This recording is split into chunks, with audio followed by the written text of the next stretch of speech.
Alright, Shalom.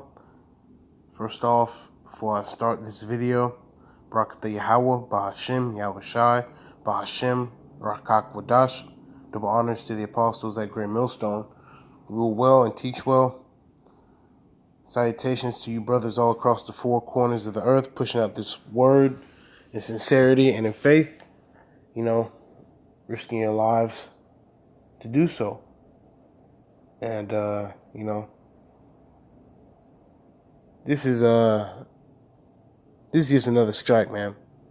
This is just another strike, day by day by day by day. And hey, this is gonna keep coming, man.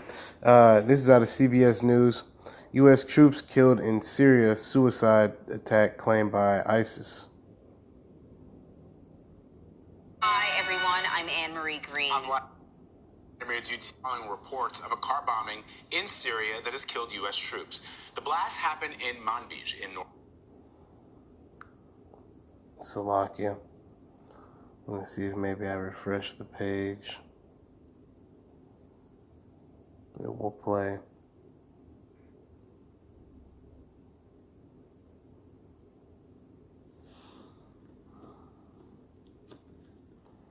In the meantime, operator, I'd like to make a collect call, please.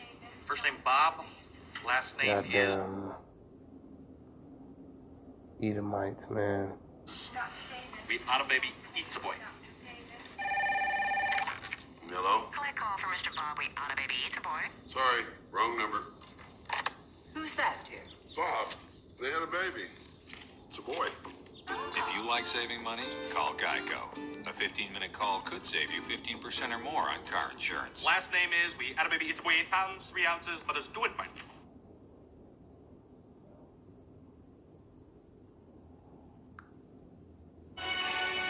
Hi everyone, I'm Anne-Marie Green. I'm Vladimir Dutit. News out of Syria. We're following reports of a car bombing in Syria that has killed U.S. troops.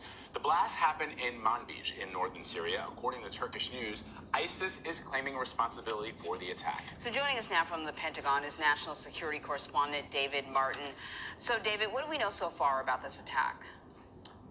Well, we know so far that the U.S. military is officially confirming that American troops were killed in this car bombing in Manbij today. They are not yet confirming a number of dead, but there is one report that 4 soldiers are dead and others wounded. If that is true, this would be the single largest loss of life in Syria since U.S. troops went in there back in 2015.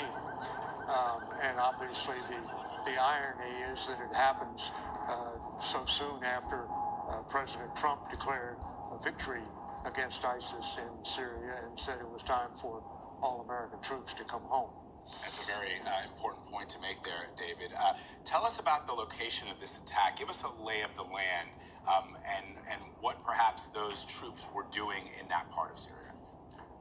Well, Manbij was liberated from ISIS in 2016, and ever since then it's been the model for how you would go about establishing government and establishing security after you have liberated an area from ISIS. And part of that security included very visible American patrols.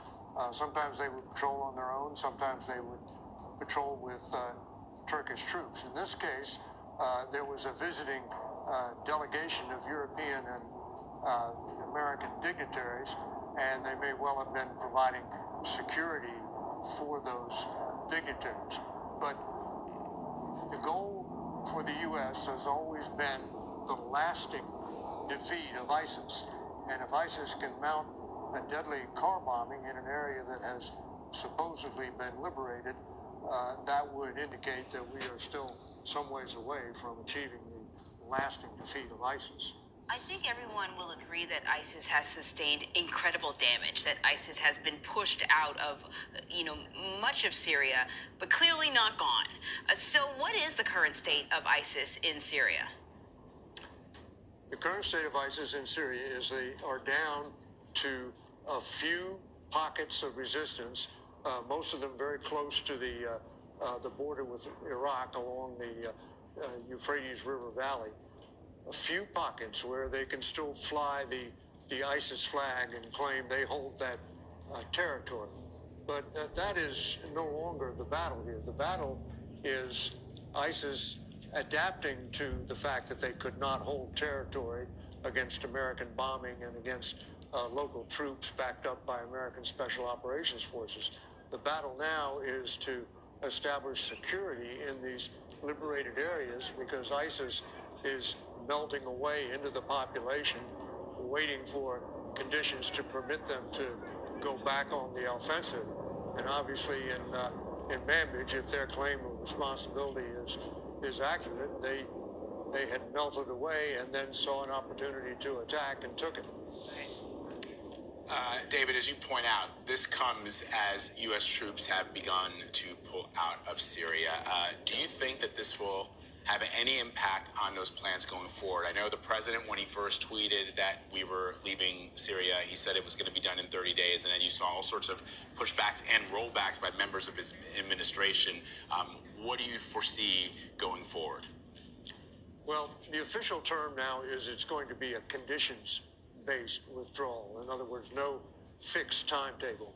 But the U.S. military is working on a plan that would have them all out in 90 to 120 days.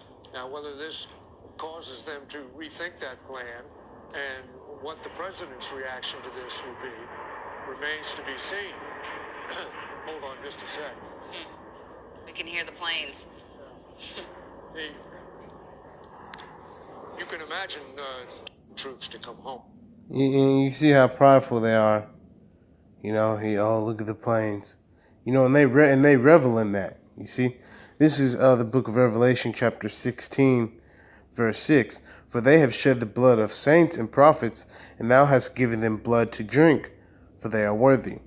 And I heard another out of the altar saying, even so, Lord Yahawah Bahashem Bahashem quadash Almighty, true and righteous are thy judgments. So all this that's happening is a righteous judgment.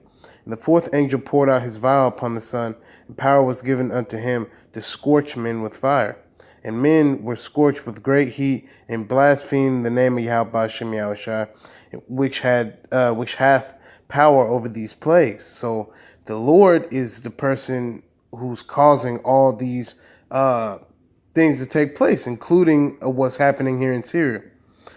And they repented not to give him glory. So, you know, and best believe that there were people prophesying in Syria. You know, there's Jake out in Syria, that's for sure. And then you had all this happen. So, hey. And the fifth angel poured out his vial upon the seat of the beast, and his kingdom was full of darkness, and they gnawed their tongues for pain. Yeah, because they're starting to fall out. The Roman infrastructure, right, is crumbling just like it did beforehand. You know. Let's see if I can. What the president's reaction to this will be, and then death. It'll be interesting to see how this all plays out, David. And again, I just want to remind our viewers what you said at the top of our discussion here about this attack that's occurred in Syria. You're hearing reports that there may be up to 4 American soldiers, service members that were killed in this attack. And if that is the case, that would be the highest number. Now remember, he has to have a certain rhetoric. You see, at first he says soldiers. That would implicate warfare and the fact that they were killed. See, so now they double back. Service members. Okay?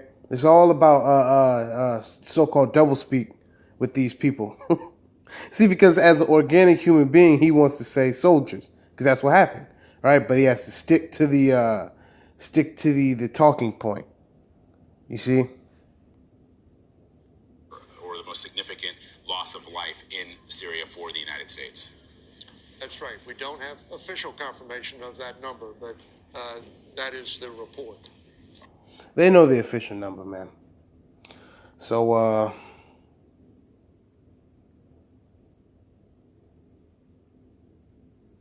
Okay. This is verse 11. And blasphemed the power of heaven because of their pains and their sores, and repented not of their deeds.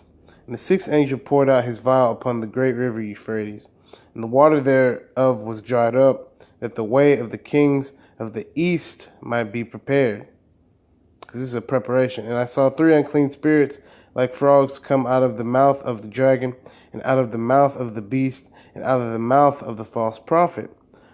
For they are the spirits of devils working miracles. All right, so having these things take place, even the setup, even the logistic schemes for all of this warfare, that's miracles, man.